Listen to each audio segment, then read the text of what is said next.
Bharatiya Janata party ने जब ये नारा दिया कि मोदी हैं तो मुमकिन है, तो इसके कई मायने विपक्ष के लिए इस लिहाज से भी रहे कि मोदी हैं तो सामने वाले के लिए जीत नामुमकिन है। पर कर्नाटक के नतीजों ने इस नजरिए में बदलाव लाया है।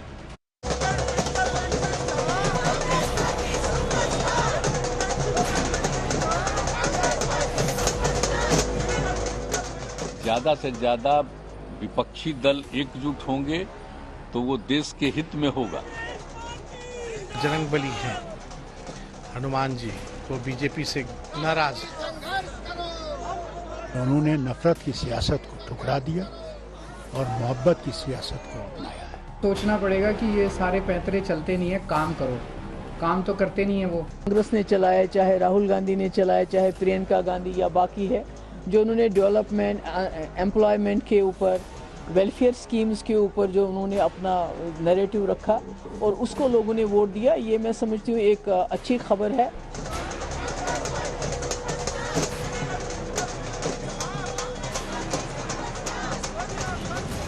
कर्नाटक की जीत से विपक्षी एकता की कोशिशों को नई ताकत मिल गई है। विपक्ष का जोश हाई है। कश्मीर से महाराष्ट्र और बिहार से बंगाल तक मोदी नाम के विरोध में जो बोलते थे, सबके सुर एक हो गए हैं। बड़े बड़े दावे किए जा रहे हैं। कर्नाटक की हार को बीजेपी की सोच और पीएम की हार बता रहे हैं। Next Chhattisgarh and Madhya Pradesh election is also coming. I think both the state BJP will lose. Now it is the beginning of the end of 2024, because if you see full India, from where they will get the vote. So UP is with them and Gujarat is with them. Haryana only 3-4 seats. And from where they will collect the seat? Bharatiya Janata पार्टीचा पराभव होईल त्यांचं सरकार जरी असलं आणि देशाच्या वरिष्ठ नेत्यांनी अनेक त्या ठिकाणी व्यक्ती सभा आणखीन काय काय कार्यक्रम केले असतील तरी तिथे जनतेचा रोष जो आहे तो या मताच्या वतीने व्यक्त होईल। अखिलेश यादव ने कांग्रेस की जीत पर ट्विटर पर अपनी खुशी का इजहार किया। अखिलेश ने लिखा, कर्नाटक का संदेश ये है कि भाजपा की नकारात्मक, सांप्रदायिक, भ्रष्टाचारी, अमीरोन्मुखी, महिला युवा विरोधी, सामाजिक बंटवारे, झूठे प्रचार वाली व्यक्तिवादी राजनीति का अंतकाल शुरू हो गया है।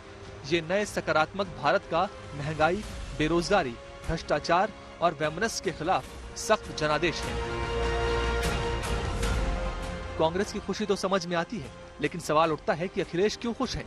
उत्तर प्रदेश में नगर निगम चुनाव में उनके हिस्से कुछ नहीं आया, गढ़ तक हार गए, लेकिन फिर भी खुश हैं क्योंकि कर्नाटक में बीजेपी की हार हुई है।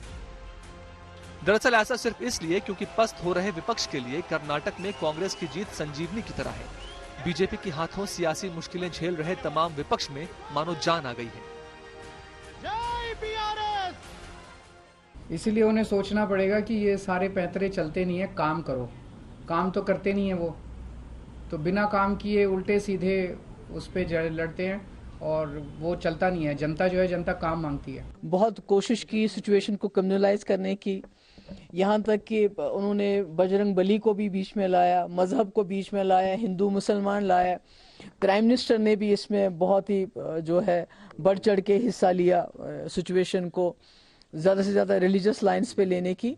मगर उसके बावजूद जिस तरह से वहाँ के लोगों ने जो इसको दरकिनार करके डेवलपमेंट के मुद्दे पे जो कांग्रेस ने चलाया, चाहे राहुल गांधी ने चलाया, चाहे प्रियंका गांधी या बाकी है, जो उन्होंने डेवलपमेंट, एम्प्लॉयमेंट के ऊपर, वेलफेयर स्कीम्स के ऊपर जो उन्होंने अपना नैरेटिव रखा और उसको लोगों ने वोट दिया, ये मैं समझती हूँ एक अच्छी खबर है।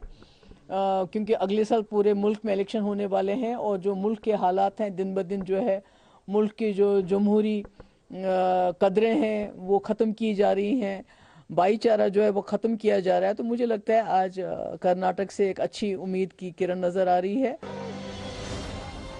विपक्ष की बोली बता रही है कि 2024 के रण के लिए उनमें जोश भरा है। बीजेपी पर हमलों की बौछार शुरू हो गई है। फारूक अब्दुल्ला और महबूबा मुफ्ती को भी लग रहा है कि अब वो भी बीजेपी को चुनौती दे सकते हैं। जो बजरंग बली हैं हनुमान जी, वो बीजेपी से जो है नाराज है। बीजेपी बची कहाँ? दक्षिण भारत में बीजेपी खत्म ही हो गई। बता दीजिए दक्षिण भारत में बीजेपी है कहाँ? मध्य भारत में बीजेपी है तो असंवैधानिक रूप से और चोरी करके है। उन्होंने नफरत की सियासत को ठुकरा दिया और मोहब्बत की सियासत को अपनाया है। जो यात्रा राहुल गांधी ने की थी उसका असर भी निकला भारत जोड़ने का, मोहब्बत से जोड़ने का, नफरत से जोड़ने का नहीं। मजहबों की नफरत नहीं बल्कि मजहबों के जोड़ के मोहब्बत पैदा करने की। विपक्ष को उम्मीद है कि लोकसभा चुनाव में बीजेपी की बादशाहत खत्म हो सकती है। अलग अलग राज्यों के क्षत्रपों ने अभी से दावा ठोक दिया है कि 2024 में मोदी का किला हिल सकता है। लेकिन राहुल गांधी के नाम पर क्या सारे एक साथ आ पाएंगे, ये बड़ा सवाल है।